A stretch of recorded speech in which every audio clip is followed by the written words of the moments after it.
morning students, this is your next video of related grammar and this is the topic is the noun. Today's our topic is the noun. So let's start. There are 8 parts of speech: noun, pronoun, verb, adjective, adverb, preposition, conjunction and interjection.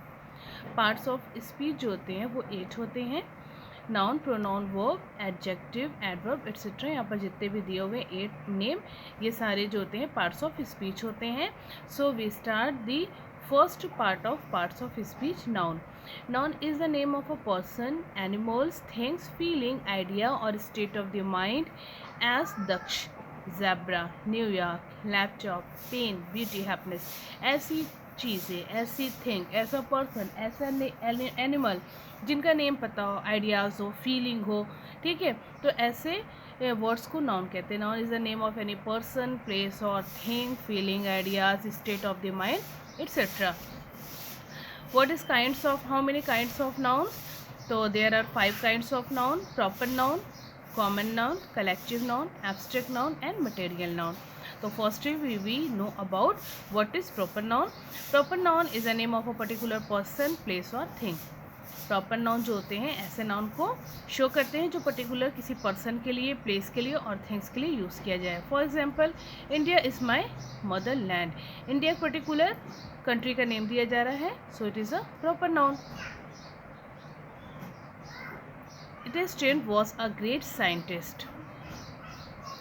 The आदि ग्रंथ is a Holi book. अब देखिए इन सारे words में जो black highlighted words हैं, ये word एक पर्टिकुलर चीज़ों से या एक पर्टिकुलर इंसान से या एक पर्टिकुलर प्लेस से ये रिलेटेड है, ठीक है. तो जहाँ पर एक पर्टिकुलर प्लेस का, पर्सन का या थिंग का नेम आता है वो नाउन होते हैं आपके प्रॉपर नाउन, जब किसी पर्टिकुलर चीज़ के लिए आप बात करते हो तो. ओके. कॉमन नाउन क्या है? अच्छा, प्रॉपर नाउन की एक और जो होती है वो बात क्या होती है कि a proper noun is always being with a capital letter.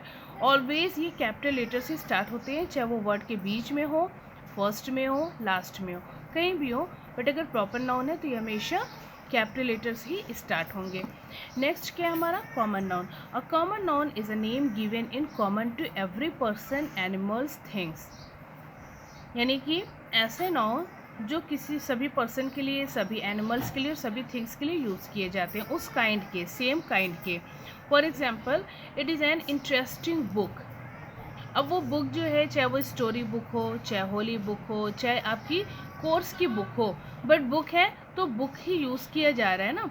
Book से आपको ये क्लियर नहीं हो रहा है कि ये किस चीज़ की बुक है, ठीक. तो पर्टिकुलर किसी बुक का नेम नहीं यहाँ पर दिया गया, यहाँ पर एक काइंड दे दी गया, क्लास दे दी गया बुक का. और bird is sitting on a tree. एक बर्ड है जो ट्री पर सिट है. कौन सी बर्ड है, कौन सा ट्री है, ये क्लियर नहीं किया गया है. यहाँ पर ना किसी पर्टिकुलर ट्री का नेम दिया गया है, ना पर्टिकुलर किसी बर्ड का नाम दिया गया है. भाई बर्ड्स की तो बहुत सारी काइंड्स होती है ना, तो यहाँ पर एक काइंड दे दी गया बर्ड, बट इस बर्ड का नेम नहीं बताया गया, इस ट्री का नेम नहीं बताया गया, इस बुक का नाम नहीं बताया गया, पर्टिकुलर किसी एक चीज़ का नाम नहीं बताया जा रहा है. तो जब कोई ऐसा नाउन जिसमें पर्टिकुलर किसी एक चीज़ को नहीं बताया जाता है, सेम काइंड्स का ही आ जाता है ने, तो ऐसे नाउन्स को बोलते हैं common noun. Okay students, our third topic is collective noun. A collective noun is the name given to a collection of person or thing taken together and spoken of as one whole. ऐसे collection of words को जो जैसे person, एक साथ कई person हैं, एक साथ कई चीज़ें हैं, है ना, तो होल चीज़ों को उन एक ग्रुप को क्या कहेंगे, जो चीज़ें ग्रुप में होती है ना, जो नाउन्स ग्रुप में होते हैं. A collective noun is the name given a collection of person, ठीक है. जैसे कलेक्शन ऑफ पर्सन, क्राउड, बहुत सारे लोग अगर हैं तो आप क्या कहेंगे, crowd. Of things taken together and spoke of as one whole. For example, bench, fleet, herd, staff, है ना. ये सारी चीज़ें क्या होती हैं? अब स्टाफ में किसी एक पर्सन को तो आप बोलेंगे नहीं, स्टाफ यानी कई लोगों से मिलकर एक स्टाफ बना है. हर्ड यानी एक झुंड है, तो वो झुंड जो है जिस जानवर का भी है तो वो क्या है, कई जानवर उसमें होंगे, एक से ज़्यादा होंगे तो ही आपका वो हर्ड होगा, है ना. समझ में आ रहा है आपको? कलेक्टिव नाउन क्या होता है? Collection of person, things. Okay. Okay, our next topic is abstract noun. And abstract nouns are the name of qualities, feelings or ideas which can feel but not see or touch. ऐसे nouns जिनको सिर्फ और सिर्फ हम feel कर सकते हैं, we cannot touch or see.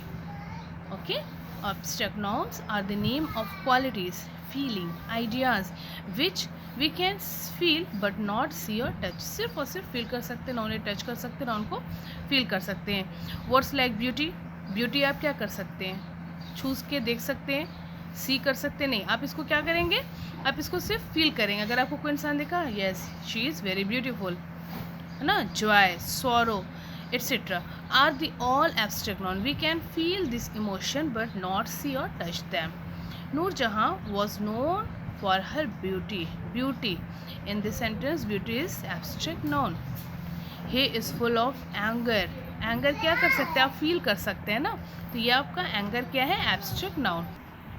And students, last हमारा क्या होता है, मटेरियल नाउन्स. मटेरियल नाउन्स कैसे नाउन्स होते हैं, जो हमें मटेरियल से मिलते हैं, मतलब ऐसे नाउन्स जो मटेरियल में आते हैं, gold, silver, cotton, steel, stone etcetera. I hope कि आपको वीडियो क्लियर हुई होगी और आपको समझ में आया होगा कि what is noun and how many kinds of noun and their definition and their example etcetera. Thank you.